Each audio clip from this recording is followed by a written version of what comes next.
അത്ര കുറഞ്ഞാൽ പോരാ, മറ്റുള്ള വിമാനത്താവളങ്ങളിലൊക്കെ ഒരു ന്യായവും ഇല്ല. ഒരു വിമാനത്താവളത്തിൽ പോകുന്നവരും മാത്രം കൂടുതൽ ചാർജ് കൊടുക്കണം എന്ന് പറയുന്നത് എന്ത് ന്യായമാണ്?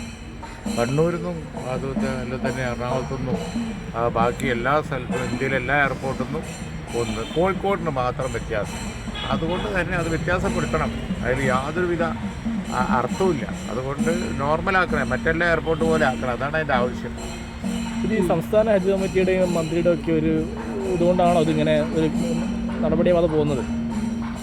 അല്ല, അത് പിന്നെ അവരുടെ ഉത്തരവാദിത്തമാണ് ഇത് കുറക്കൽ. അവരാണ് ഇതിന് കാരണക്കാരെന്നൊന്നും പറയുന്നില്ല, അങ്ങനെ പറയുന്നത് ഇപ്പോൾ ശരിയായിരിക്കില്ല. പക്ഷേ അവരാണ് നോക്കേണ്ടത്. ഞാൻ ഹജ്ജ് മന്ത്രിയായിരുന്നു, ആ സമയത്ത് ഞാനാണെങ്കിൽ വളരെ വിജിലൻ്റ് ആവുമായിരുന്നു. അപ്പോൾ അതുകൊണ്ട് അവർ നോക്കേണ്ട കാര്യമാണ്. അതുകൊണ്ട് ഇനിയും സമയമുണ്ട്, ഹജ്ജാകുന്നേ ഉള്ളൂ. ശക്തമായി ഇടപെട്ട് കുറപ്പിക്കൽ സംസ്ഥാന ഗവൺമെൻറ്റിൻ്റെ കൂടി ഉത്തരവാദിത്തമാണ്. ലോക്സഭാ തെരഞ്ഞെടുപ്പിലും +2 ഡിഗ്രി കഴിഞ്ഞവർക്ക് world's first AR VR class റൂമിലൂടെ സ്മാർട്ട് ഫോൺ എഞ്ചിനീയർ ആവാം. കൂടുതൽ അറിയാൻ വിളിക്കൂ ബ്രിഡ്കോ ആൻഡ് ബ്രിഡ്കോ. ചുരുങ്ങിയ സമയത്തിൻ്റെ ഉള്ളിൽ ഒരു ക്രിസ്തുവ പ്രസംഗം, ആരെക്കുറിച്ചും കാര്യമായി ഒന്നും പറയാത്ത ഒരു പ്രസംഗം. എല്ലാം ഈ ഇലക്ഷൻ കഴിഞ്ഞ ഇലക്ഷനിൽ തന്നെ ഞങ്ങൾക്ക് ഉറപ്പാണ് എന്നും പറഞ്ഞ് കൃഷിക്കാരെ മറന്നു, ചെറുകിടക്കാരെ മറന്നു, തൊഴിലാളികളെ മറന്നു. ആർക്കും യാതൊരുവിധ സൂചനയില്ല.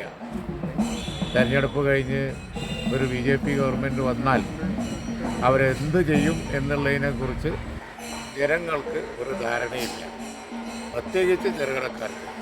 ഇതുവരെയുള്ള സ്ഥിതിഗതികൾ വെച്ച് നോക്കിയാൽ വൻകിടക്കാർക്ക് മാത്രം ഗുണമുണ്ട്. ചെറുകിടക്കാരെ സംബന്ധിച്ചിടത്തോളം കൃഷിക്കാരാവട്ടെ, തൊഴിലാളികളാവട്ടെ, അല്ലെങ്കിൽ ചെറുകിട വ്യവസായങ്ങളാവട്ടെ, നോട്ട് നിരോധനവും കോവിഡും കഴിഞ്ഞിട്ട് എല്ലാം അസ്തമിച്ചു പോയതാണ്.